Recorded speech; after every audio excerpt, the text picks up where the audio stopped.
Hey guys, you know where it's at. Here, you're here at the Hotline chat. It's the conversation for me. It's the authenticity for me. It's the friendship and good vibes for me. Pra, pra, pra, pra, pra. You know where? Today we would like to talk a little bit about a few trending topics. The first one is Chloe Bailey, and the whole thing about Black women's agency, Black women to discover their own sexuality and all of that in the age of the internet, and how as a young up and coming artist, she is really experiencing a lot of violence online by people talking about her appearance constantly. People were sexualizing her from a young age. And the fact that now she's attempting to experience all of that and have her own agency to dress the way she wants, dance the way she wants, do the Bust It Challenge, participate in the Silhouette Challenge and all of that. We really want to talk about that and have an honest conversation about what's going on. So I want to open the floor for everybody. My first question is, what are you thought when you first heard about what's going on with Chloe and what was she getting in terms of people talking about her appearance? Did you see anything negative? Did you see anything positive on your timeline? Yeah. We look at each other. I mean, I didn't, to be honest with you, the first time I've heard of Chloe Bailey is when I seen an article that Beyonce signed them. That's the first, I didn't know her, but as a child star, I didn't know anything about that until like yesterday, I think. What brings to mind to me is, and I become a little bit more empathetic at this, is sometimes what we do is, especially with people like with her and like the amount of people who have access to her on the internet, sometimes we take a group of people who's not big at all and we make that into something big. But I can't tell people how to feel because, once you start getting those like comments and, things of that nature, it affects you. It affects people differently. So it is what it is. With that, for me, and my perspective is, it's like, sometimes we like take these people who they no-name people, they're nobodies, and we make their opinion so bad, like not valid, but just make it worth something. When I seen her crying and talking about like, why are you explaining yourself? You ain't really got shit to explain. What is to explain?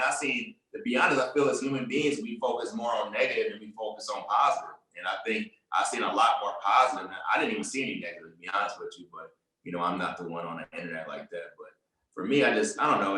I wish that I hope she's well. I'm empathetic because I understand like it is a hard thing to have like probably thousands of people saying something crazy to you, but with those thousands of people, there's millions of people that love her. So right.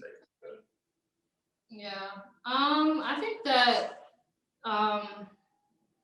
think that Black women are oftentimes sexualized just in general because our bodies are curvier, and when people look at our bodies, they instantly want to sexualize it. And I think that there are a ton of people who might not have the same body shape that she does that would do the same thing and wouldn't receive any backlash for it. Right. So I think that it's just annoying because it's like, why do you care what I do on my platform? You can easily go to any platform. There's so many things that you can look at on Instagram. There's so many other challenges. Why are you going to somebody's page just to go ahead and say something negative? Like, I just don't understand why you think your opinion is that valuable, why you think that what you say should impact somebody's life that much.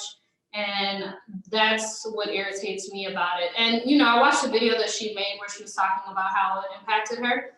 And she talks about how she was just getting comfortable with her body, So it's like we assume that she was already confident, or we assume that, like she just wants to flaunt it, not knowing whatever the background is. And even if she, was already confident, she has the license to do whatever she wants to do with her body because it's her body.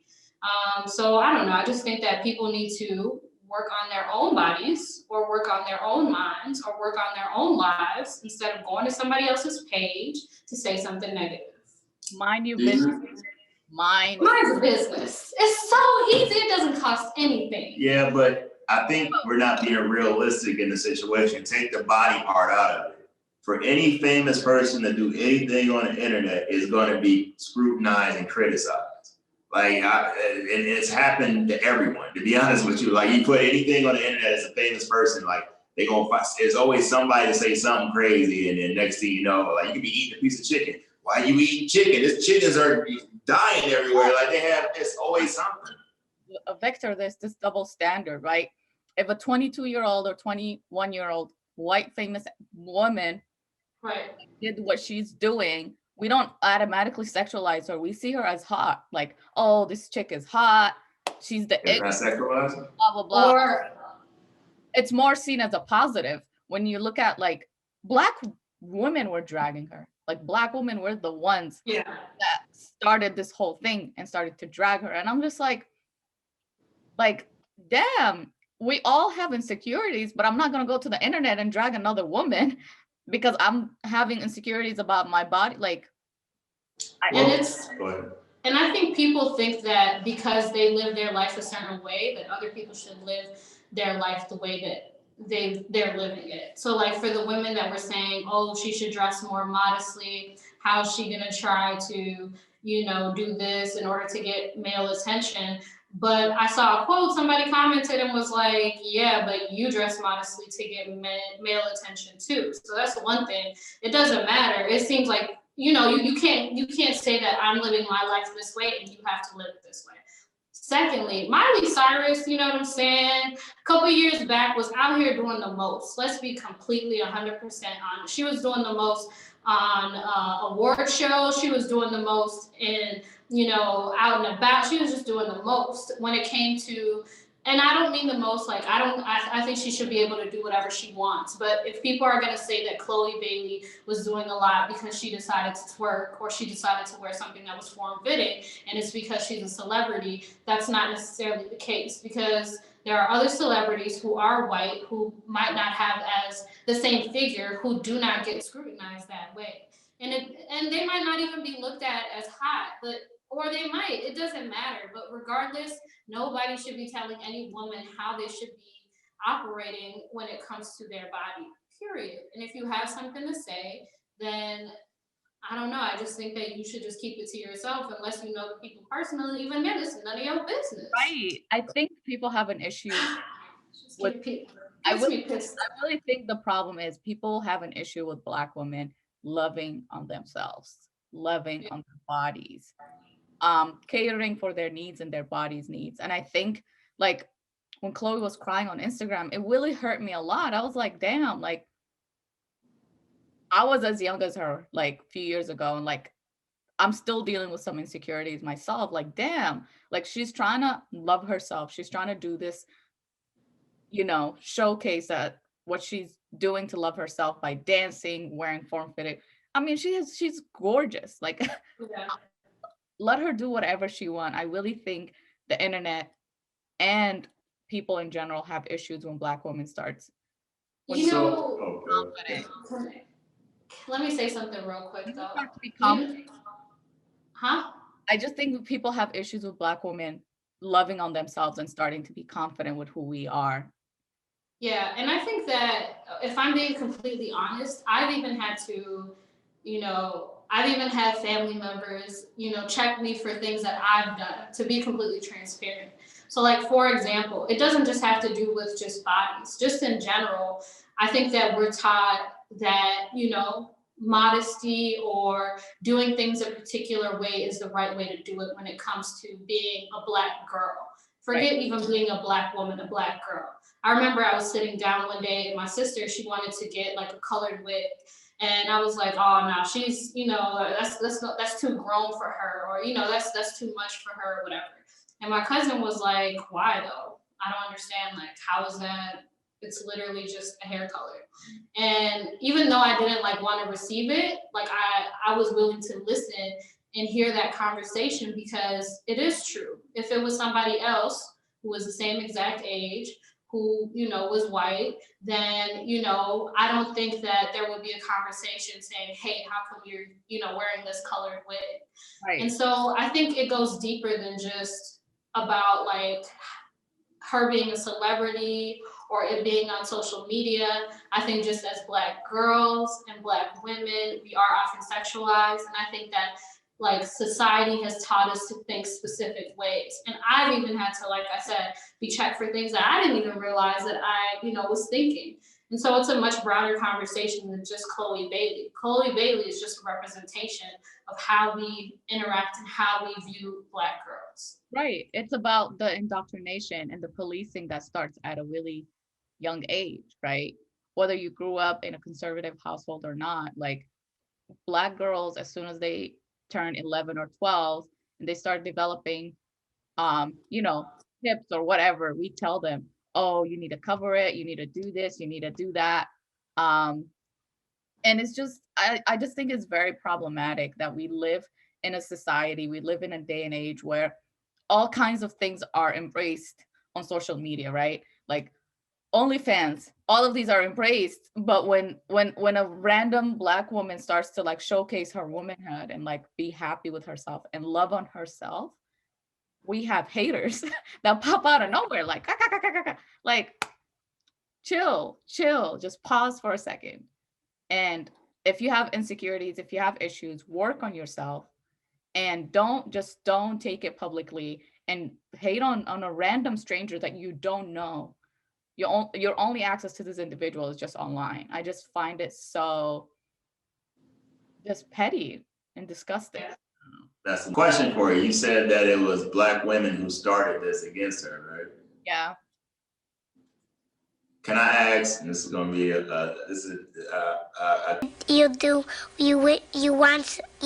you could curious question. Where is the accountability in this?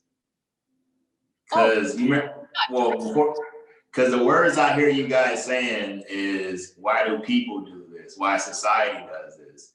But I think what happens a lot of times, and is sometimes what we do is let me state this first. There is no all, and I'm not going to generalize something, right? But what we do sometimes is like, if this was Black men that started this, Black men will replace everything you just said with society and people. Guaranteed. Well, Black men always do this, Black men always do this. When Black women started this, I don't see the same accountability. I'll give an example. A few people said something to Ari Lennox, few men, I think it was one dude said something to her, and it became a whole Black men thing. Like, you know what I'm saying? Black men always do this, Black men do this. And then what this happened with Chloe, which again, I disagree with, and I think she should be able to do what she wants to, and it should be mind your business. But again, it's the nature of the internet, and for us to be, and it'd be naive for us to feel like the internet is not this way. But I just don't hear that same language being used with this. Okay, let me process Do you want to say something? Oh, I just wanted to say something when you had said about the hair thing. Do you want to come over here and say it? No.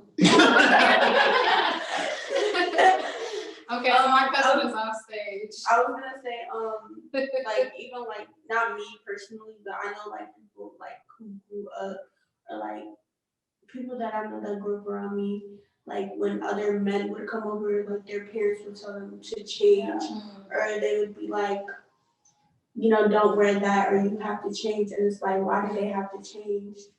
And why does that man have to be in your house if your daughter has to change? Right. That Right. never makes sense to me. And I feel like that plays a part too with sexualizing Black girls. Yeah. right. Agreed. So You're gonna say something? I was trying to process Victor's question because when these women, I think it was this one woman that tweeted something and it became like, you know, a trending topic, but she was dragged. People came for her life. People were dragging her and people showed so much support to Chloe. But in terms of accountability, this is the thing. We live in a very patriarchal society, right? You can't hold a woman That's true. you can't hold a woman accountable without holding what we learned in this society. This society is very male dominated in terms of the teachings we learned, specifically what your cousin said, right? Like growing up, when when male visitors would come to our house, we would be asked to change. I'm a child. I'm 10. I'm in, Right. but like I'm told to go change, right? Me and my siblings, we change, we wear something more modest. Same thing, like if you grew up in a African household, you probably experienced similar teachings. Like that's what I'm saying. Like it's always our society is male dominated in terms of the teachings we learn. So holding that woman accountable, yes, she needs to be held accountable. Those people, those Black women that attacked Chloe Bailey need to be held accountable, but we need to look at the bigger picture, the structure of the society, patriarchal, men, lens, like male gazed, male focused. So that's where you should start. Yes, I'm not saying we should not hold this woman accountable because she's a hating ass woman. She's hateful, And but it's our society is very male gaze focused. yeah. What we learn is very male dominated in terms of the teachings we learn and how we, as a young age you're sexualized. Like I saw something about people saying, like I saw something about, like something was on Twitter that really bothered me about like people telling kids to, like little chubby girls that are like 10 or 9 to kind of like dress up better and not show like, and not wear like tank tops or whatever, like things that kids their age are wearing. And I'm just like, but this person is a child. Like how can you even look at a child that way? You're the pervert one, you're the creepy one. So yes, hold that woman accountable. Yes, hold all women that are coming for all types of women that are loving on themselves online. But we got to look at the bigger picture. What are we learning in our society? What are we learning in our homes about women, objectification and sexism and all of these things? Like, I'm gonna leave it there. I'm a disagree. Okay. I agree with parts of it. We do live in a patriarchal science, whatever you just said, across the world. I think America in itself is moving away from that. I think other cultures, I think they're moving further away from that in other cultures.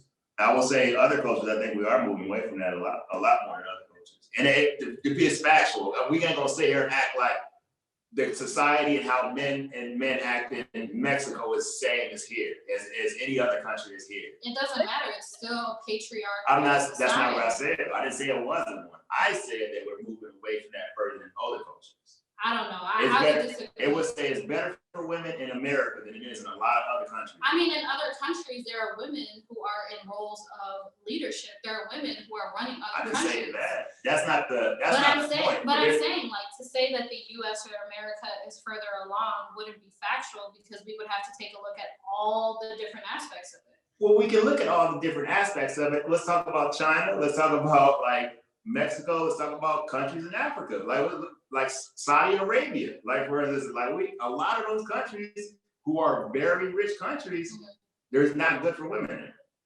And that's just point blank period.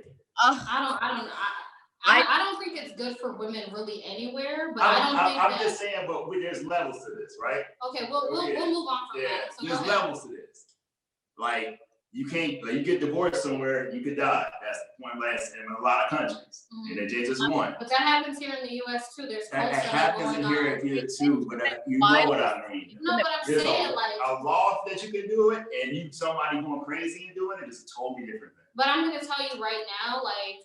Maybe it's like maybe the information like you haven't been privy to, but in the US, if we take a look at, let's say for example, sex trafficking, right? Mm-hmm. Or we take a look at, let's talk about the age that people can get married in the US. It doesn't matter that, you know, it may look like things are moving forward, if we really take a look at our society and we take a look at what's the focus, we are sexualizing women. We don't want women to have rights. We don't want women to have roles in leadership. We don't want women to get paid what they should be getting paid. It's just we put a pretty bow around it in the US. It doesn't mean that there's actually progress. It might be different issues in different ways, but it doesn't mean that there's actually progress. There are women right now who are in marriages as teens, 13, 14, because their parents signed it away, Right. who aren't from different cultures.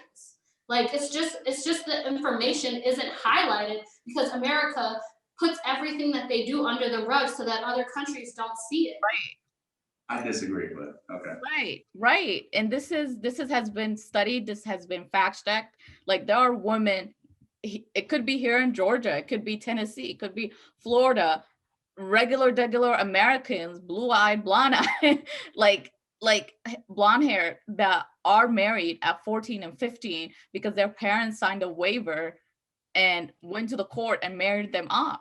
So it's just like, you can't say that things are better for women in this country. Like, women in Mexico might have better rights than here. What are we talking about? Like, we only hear the negative things are coming from other countries. And like, if you have, we don't hear anything positive from other countries. No, you don't, Victor. We hear a bunch of positive things from other countries. Like what? Give me an example. Like the last the last 4 years we talk about, like, especially healthcare, we go in that fact. Like, we always talk playing about the healthcare system, that it is fucked up in America. And we say like Sweden or Norway or whatever, that one of those countries that has like a great healthcare system. No, let's talk about specifically when it comes to women. When's the last time that you heard something positive where a country other than the US, people were talking about? I haven't heard anything positive. Okay. Exactly. They put it on.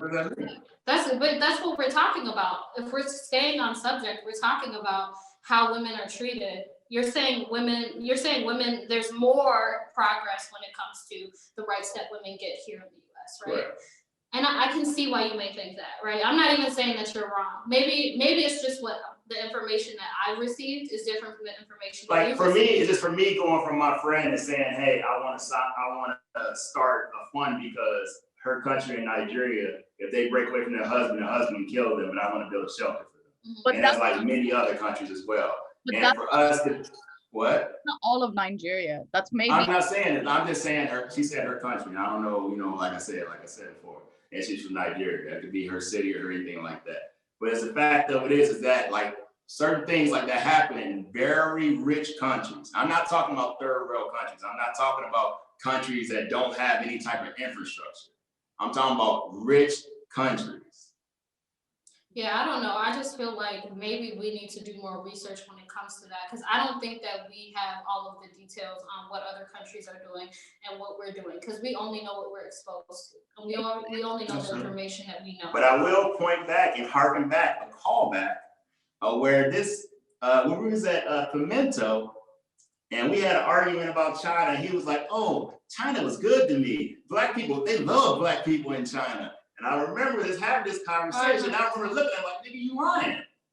And what do we find out later? That China don't like niggas, and they don't like black people. And we found that out. And I told you he was lying. I'm sitting there looking at this. But that's his experience. You can't say that he was lying because that's his No, experience. but I'm saying he lived there. I know, I understand that. But for you to say, and I said that at that time, I said, hey, they might have treated you that way. Right. The fact that there's evidence and factual evidence that they don't like black people. Right. And it's a fact of it is like, for you to say that is just crazy to me. So I mean, like I said, we might not have that information. I'm just saying, I just want to harken back to that conversation because I said that then y'all looked at me crazy. So I didn't look at nobody crazy. I remember that conversation. I was minding my business while y'all was talking. But going back to the Chloe Bailey thing, my blood. Victor, can I just say one thing, please? Mm-hmm. This is an area I study, right? Like, in terms of like what I'm studying. And the same thing with China. It's sexual reproductive health, which when you look at violence against women, the US does not really record violence against women. When women report rape, they're not believed. There are thousands and thousands of rape kits in police offices and like that are not been like used or tested. Like, sex trafficking. I mean, I live in a city which has like the highest numbers of sex traffic victims in this city.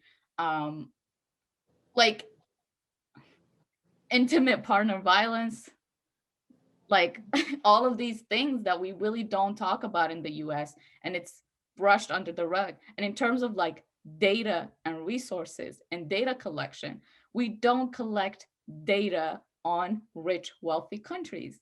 We don't collect data on violence against women and sexualization and harassment in the US. We don't collect this data in Europe. But guess where we try to collect this data from? Asia, Africa, Latin America, those brown countries that we always want to like put this light on them that they're not doing anything progressive for women. We have countries like Indonesia, Malaysia, predominantly Muslim countries, Turkey, like women are in each and every leadership roles. Women are running their countries. Yes, I'm not saying things are not bad for women. This is a global issue, right? Right. But all I'm saying is the US does not do a good job at data collection for these topics. And I think we need to be sensitive when it comes to these things, because some of our audience might be women that are actually experiencing some sort of violence, some sort of a sexualization, victimization. So I really want us to, I don't know, this is really hard topic for me. So just wanted But to. I guess you're misunderstanding what I'm saying. I'm not saying that those things don't happen. I didn't say any of that. That's not, that wasn't my case in point at all. No, I understand what you were saying. You were saying that things are better for women in the US than in a lot of parts around the world. I think things are better for, and again, like I said, I haven't been in every country. What I will say is a lot of the rich countries in this world, and I would say Black people in particular, a lot of these rich countries in this world are not kind to Black people. Period. That's just point blank. Period. The thing that tires me and exhausts me is the fact that we don't take accountability for our actions. I'm tired, and I'm gonna speak on. I'm gonna move the Black women's thing aside. I'm tired of, and you can use this as a parallel, but I'm tired of when a Black man does something that we have to think about the bigger picture all the time. I'm tired if somebody does something to me, or if somebody does something to try to, like, I'm minding my own business. Let's say I'm Chloe and I do a silhouette challenge out this bitch, and a Black man comes out and says, "Hey, dude, what's going on?" And it drags me and then has me on. I ain't gonna be in tears, but you see me out there giving a whole video and all this. I'm not looking at the bigger picture. I'm looking at, yo, you made a choice, you're gonna be held accountable for that. It exhausts me because for me being the age that I am, we've had this talk multiple times as a community. And I'm just tired of having the same talk and doing the same thing. It's basically insanity. And at this point, instead of just saying, hey, yo, you fucked up, this is what it is.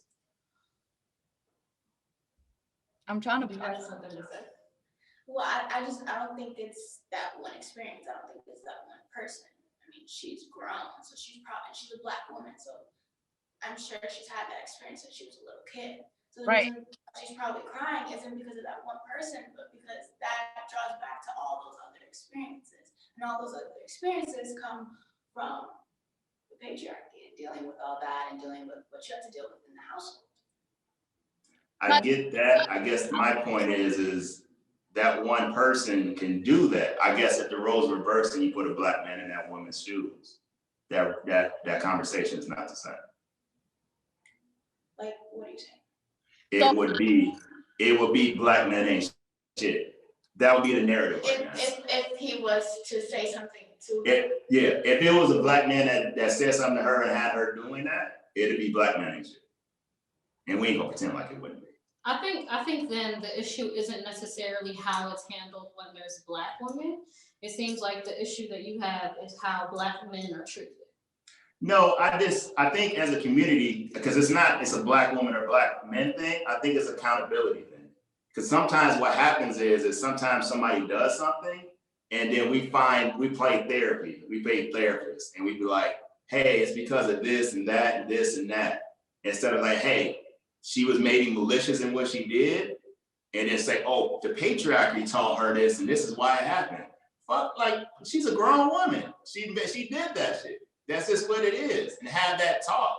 But the fact of it is that also the fact of it is, and I guess maybe it goes back to what you were saying, is that when it comes to Black men, we don't get that bigger picture talk. That bigger picture talk ain't talked about. That big is be like, he just ain't shit. This is how Black men are, and no other men would ever do this to their women.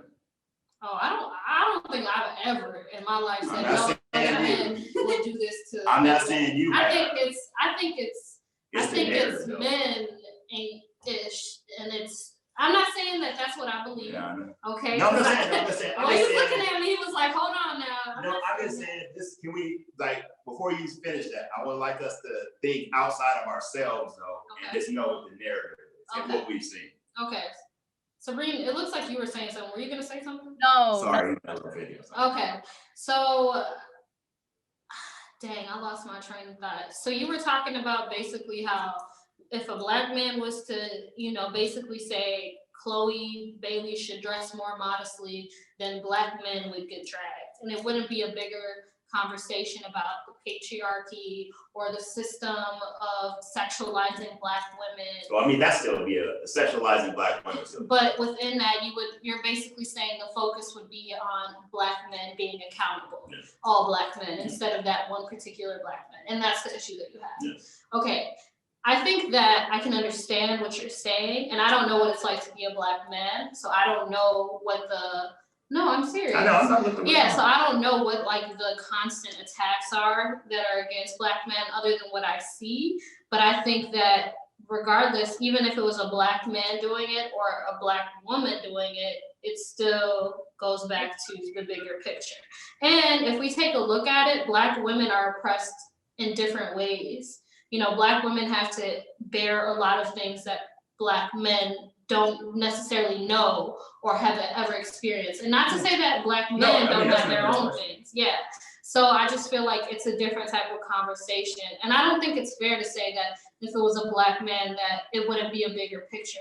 Because I know that when T.I. had said what he said about his daughter, it was a conversation about how that should have never been public.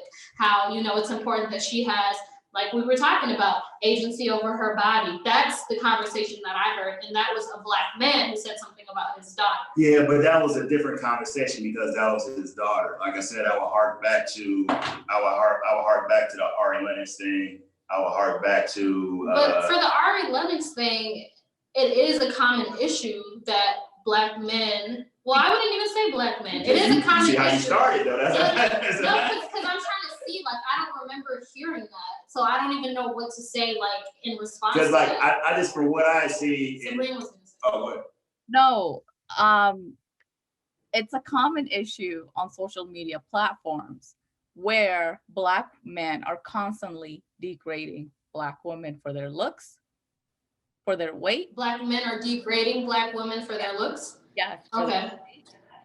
I think it was a Black man who basically said Ari Lennox looks like an animal, right? Are we talking about that? Yeah. Oh, Rottweiler, right, is what he said specifically. I don't remember what happened. Which is, anyways, go ahead. Right. So where in social media do you see this type of continuous degradation and like spitefulness and hateful? Where do you see that, right? You don't see other women experiencing that. It's enough that as a Black woman, before you leave your house, you're already dealing with compounded racism, sexism, misogyny, all of those things. And when you go to the outside world and put a picture or video of you dancing, you get a Black man calling you, a jungle ant monkey or something like that. Like it's hurtful. And I just feel like I was on that team of like, Black men ain't shit. I'm sorry. Like, when a black man does that, I'm gonna join the band, like black men ain't shit, like period. Like, why are you out here on every social media? Like, open TikTok. Your cousins are next to you. Please open TikTok. You'll find thousands and thousands of videos where black men, like, looks like my scarf dark, black men would sit there and be like, oh, black women are loud, black women are angry, black women are ghetto, they got no long nails, they wear a wig, blah, blah, blah, they twerk. Why would I want to be with her when I can have a nice Becky? Like, okay, so do you think this stereotypical black woman that you put on your head, do you think she wants you? Has a black man ever, a hateful black man ever sat down and was like, do they want me? Do these black women want me?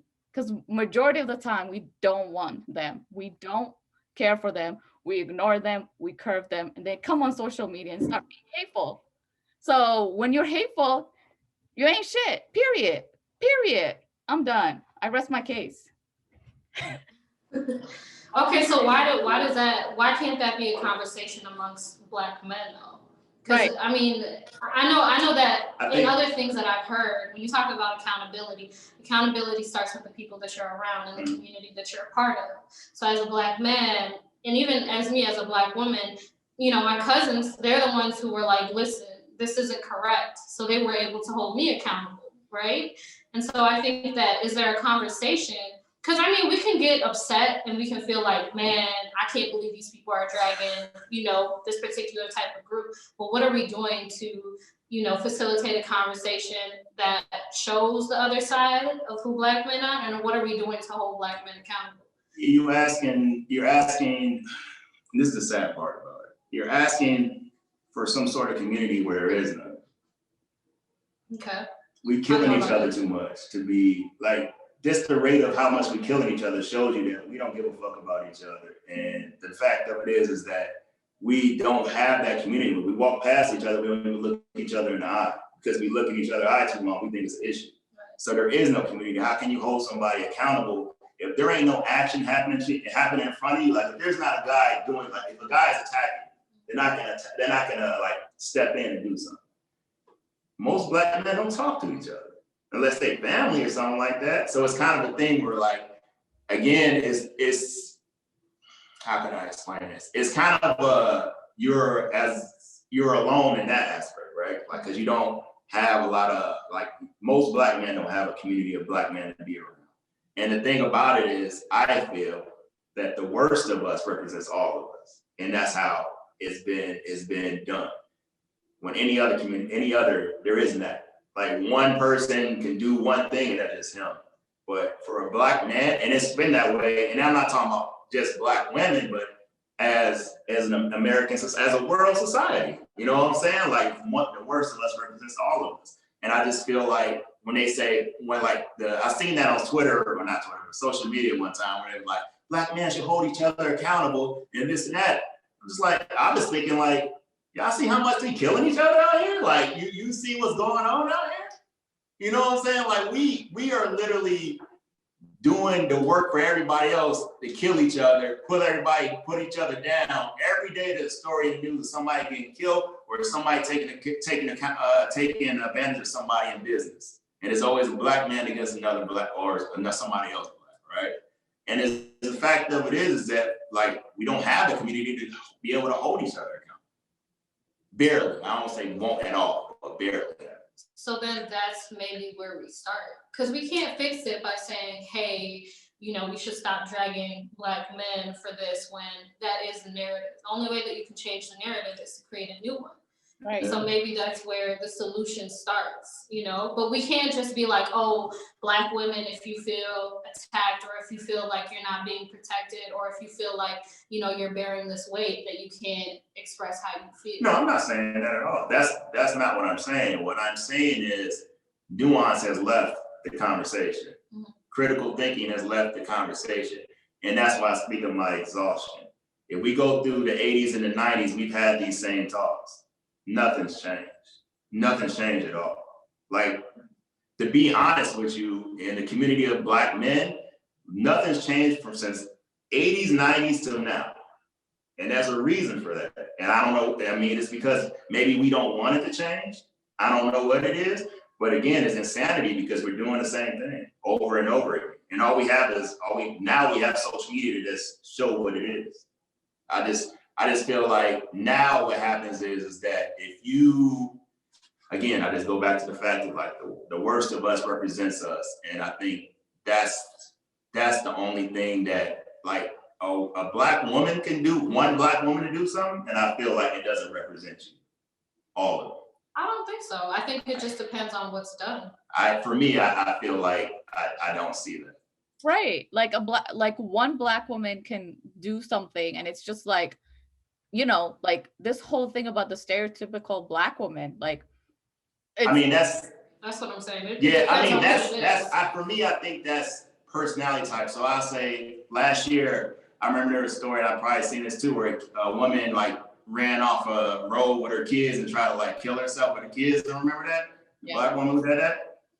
We show her nothing but empathy. I seen a lot of nothing but empathy coming towards her. There's probably some negativity coming towards her, but I've seen a lot of empathy and a lot of support coming to her, because I think she tried to do it over a dude or something that they didn't want to cheat. He had a wife or something like that, right?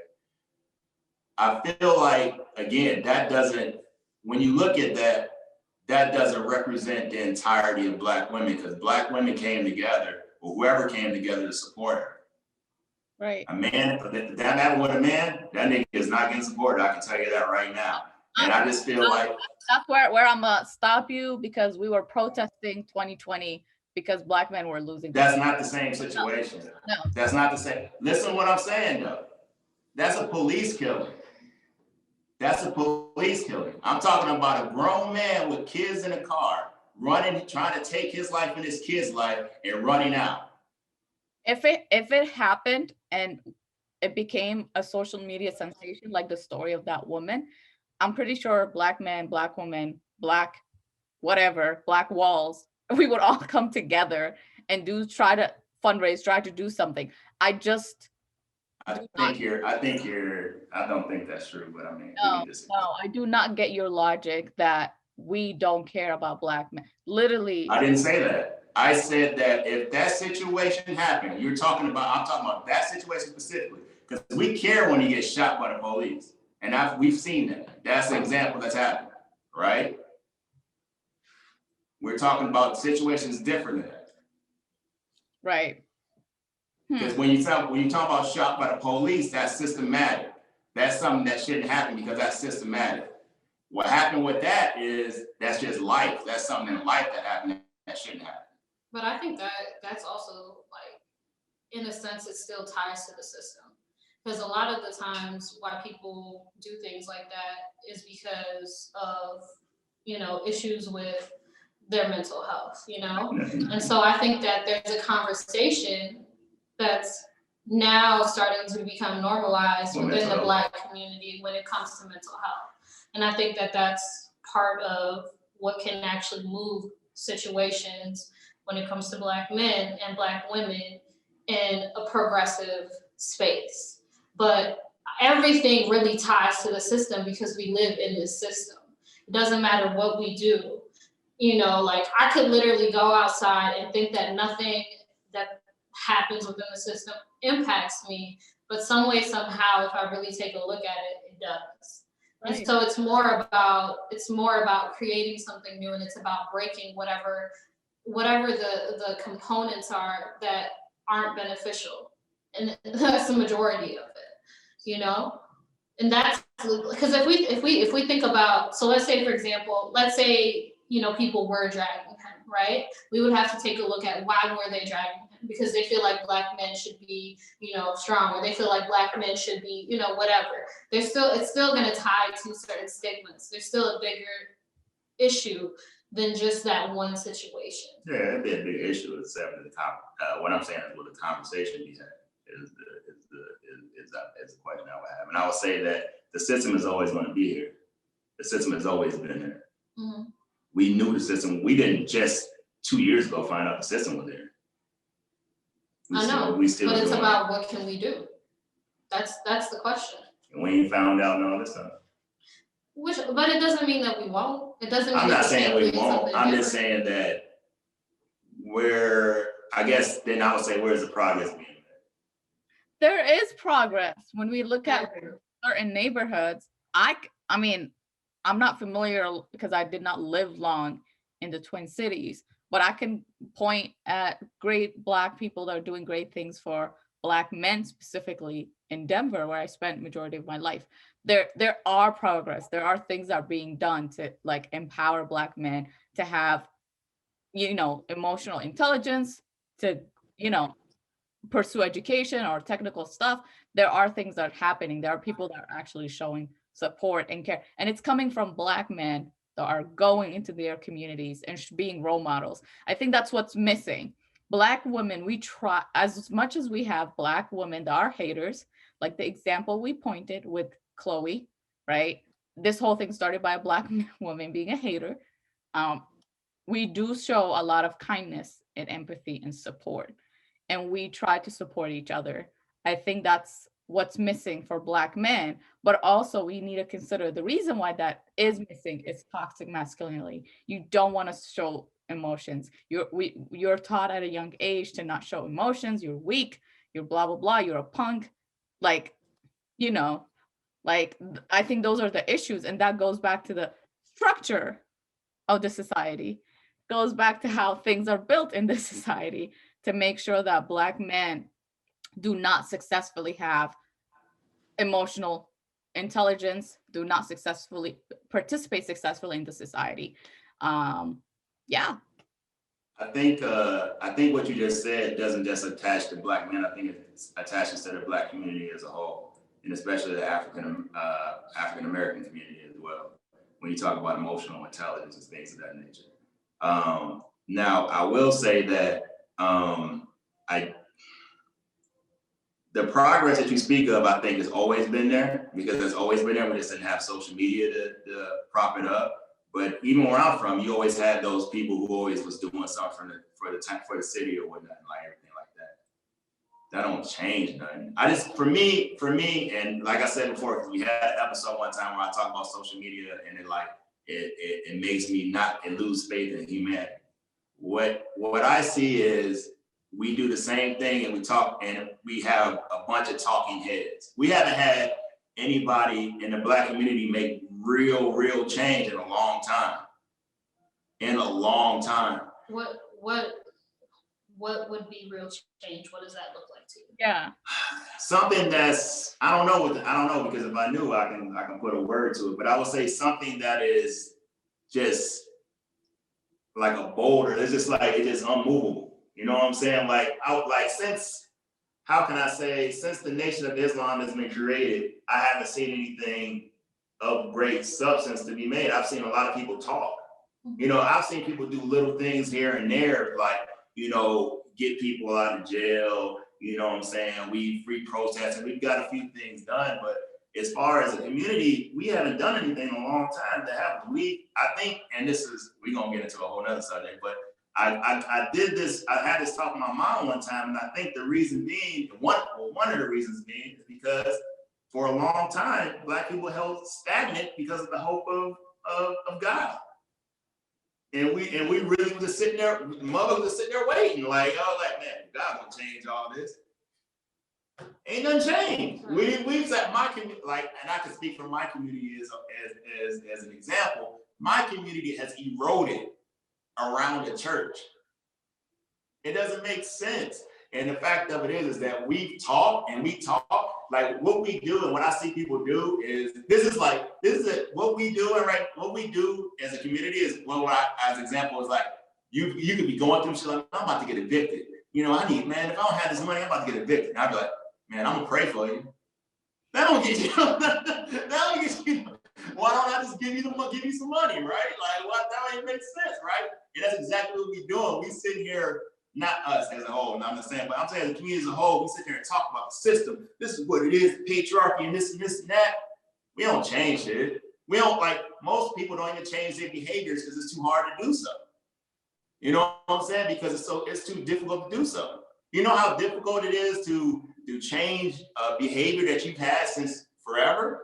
I can say that, you know, you conversed over, like, I know that's a hard thing. When I told my mother and my family that I was not religious, that's a hard thing, right? But for people to go, and it might be toxic, and it ain't even just religion, this might be a toxic thing. Like, I have friends who are 38 years old and still in the streets. And they ain't bringing shit to it, ain't brought nothing, it ain't even brought money. I see if you was getting money, you ain't even getting money. And this is not a lot of, and this is a lot of people in the community.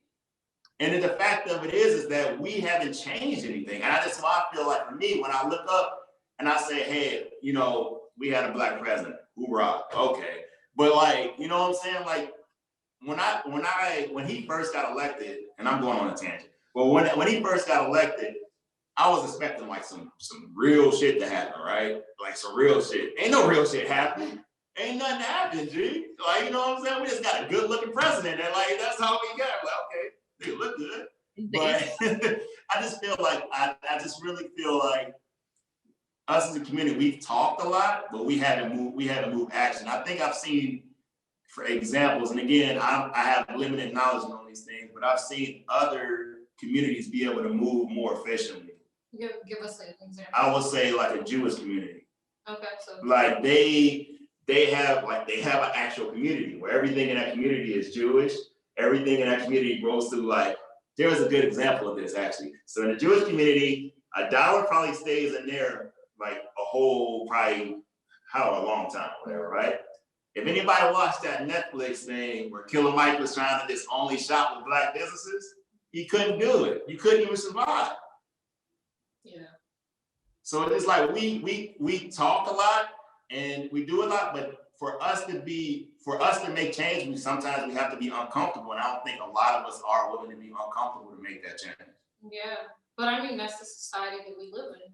Right. I mean, we really got to take a look at it. Like, I'm not trying to be like I'm not trying to be like the big picture person, but we live in a society where we want instant gratification for everything. Never. You know, and if we really take a look at it, even to your point, you know, change does take time. Even those big changes that we see takes organization. It takes people getting on one accord. It takes breaking, you know, mental like mindsets and the ways that people think about it. It takes a lot of different aspects. And I'm not saying that, you know, you're wrong. No, I'm not. All I'm saying is, in order for change to happen on that scale, there has to be agreement.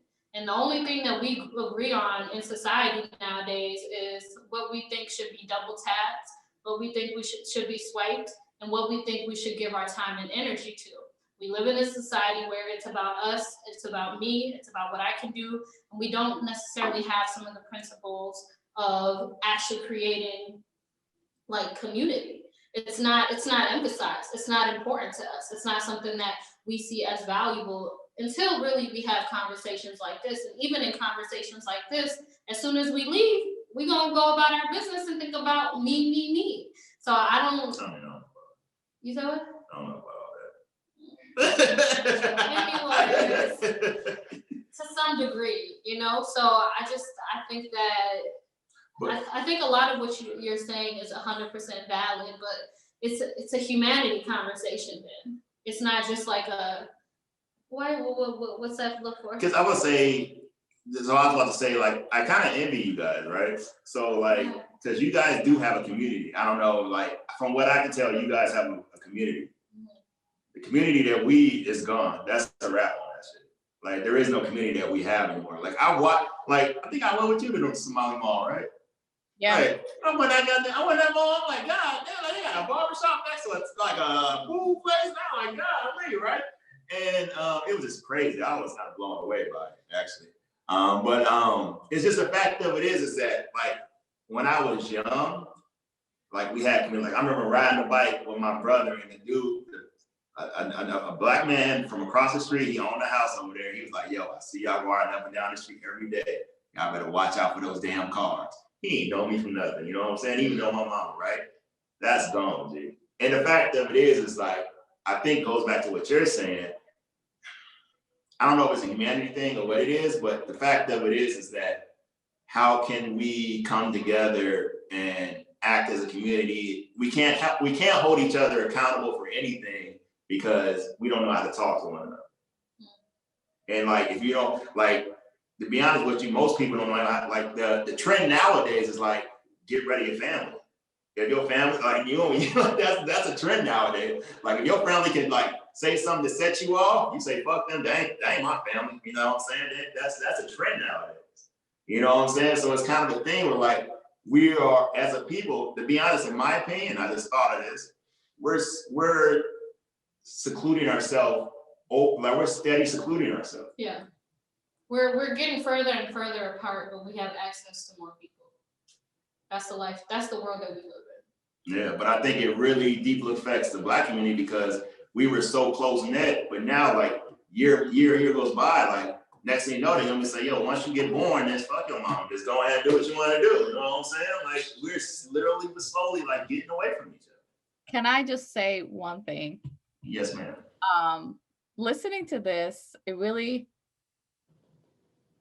I mean, yes, as a Somali, I do have like Somali community. I'm assuming Oromo, you have it like your Oromo community.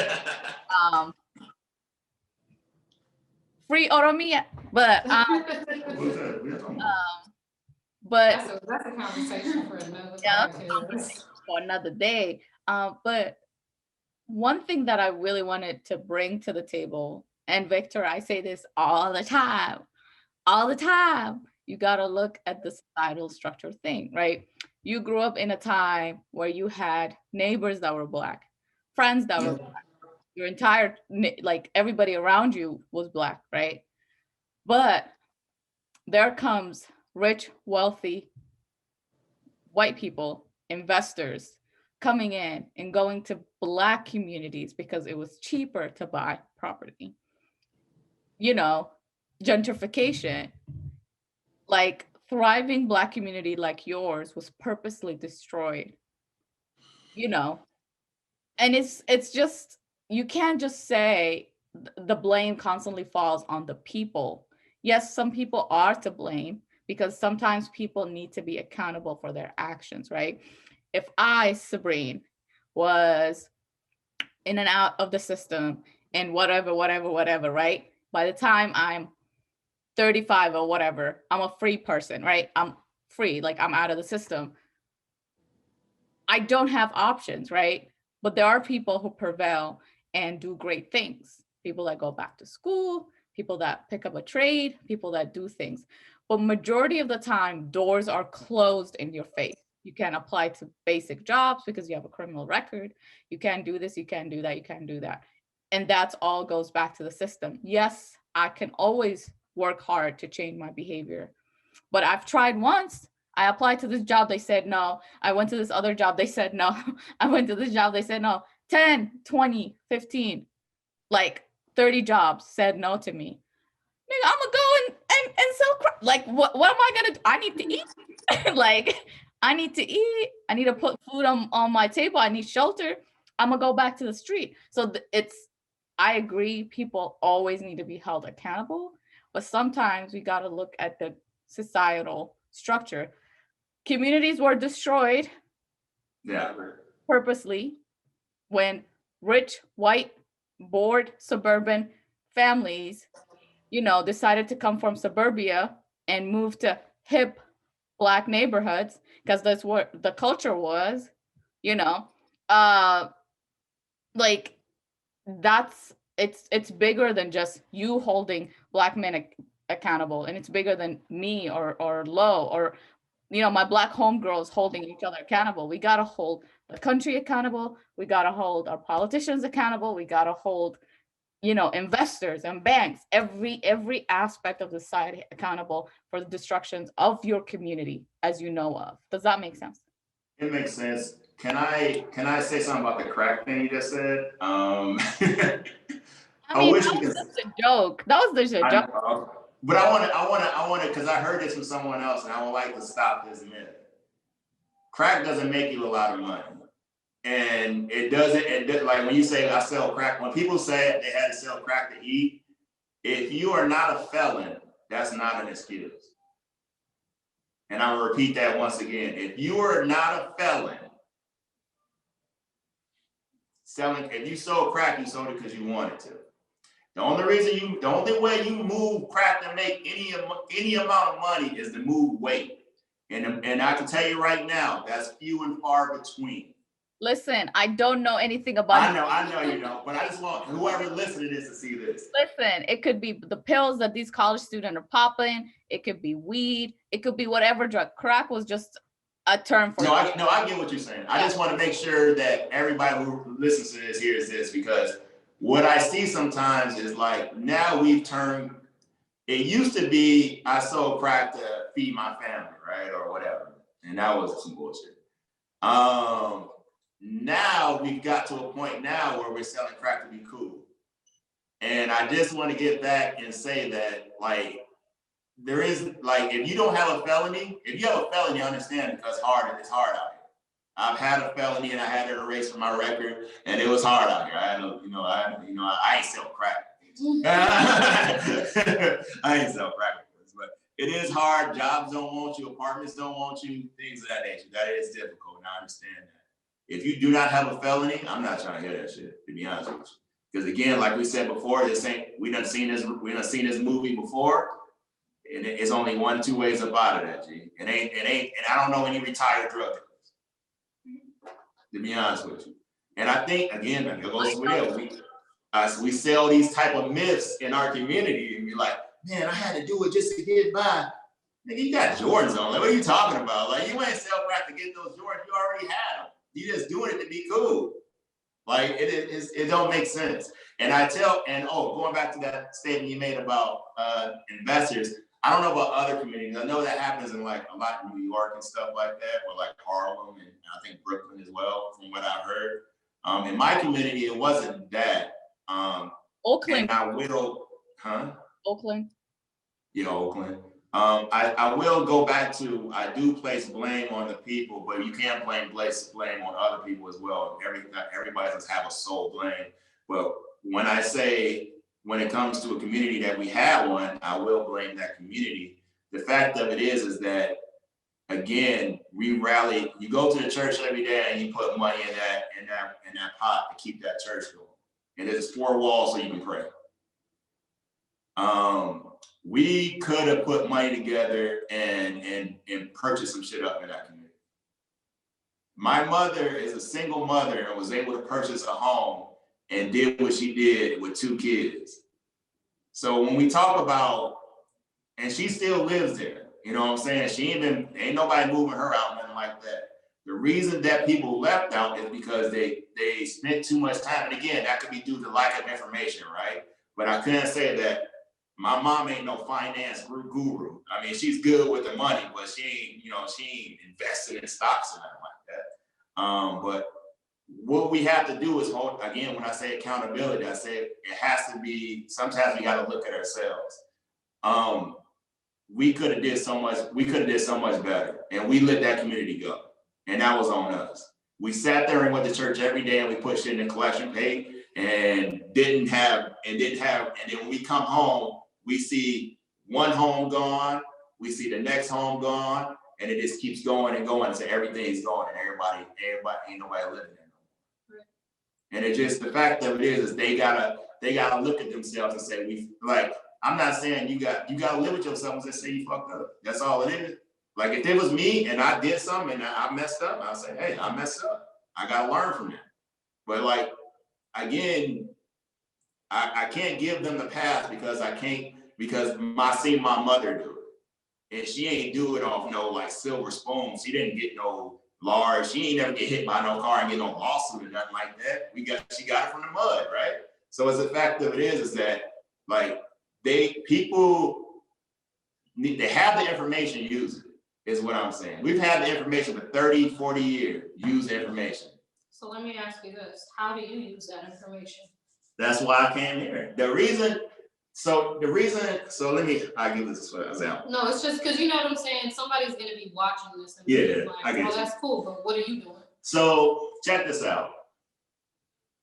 And this is for any young kid or anything like that that's out there who's in situations or surrounded by situations that you feel is going to future do something to harm you. When I was living in Michigan, I had friends who sold drugs, right? And again, I'm gonna state this: I have never sold drugs. I have never, been. And this is for real. I'm not saying this as like a lawyer thing or anything like that. I've never sold drugs. I've never even done any drugs. I've never even drank alcohol. But I had friends that I grew up that sold drugs, did all that, right? Things started getting violent. I had friends who died. I had a friend who went to jail. It gets to a point that even though I'm not doing that, it gets to a point now where I have to say, my mom is looking at me and say, hey, what are you, like I'm looking at my mom and she's worried about me. What am I gonna do with my life? Now, at this time, I'm 23 years old. I'm working in a factory as a temp. I'm not making no money. I'm barely making a car payment that I got. I didn't say I'm gonna sell crack. I'm just still working, right? My brother was in Minnesota. I was at home chilling and looking at the ceiling, and I just all of a sudden decided like, yo, I gotta make a change, right? I gotta make a thing. Now, one thing my mom has always taught me is that if you don't get it on your own, ain't nobody gonna give it to you.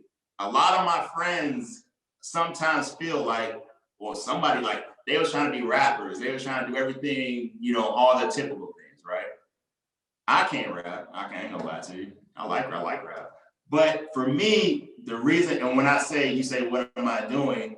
I had the information, right? I knew that me being there ain't gonna lead to nothing.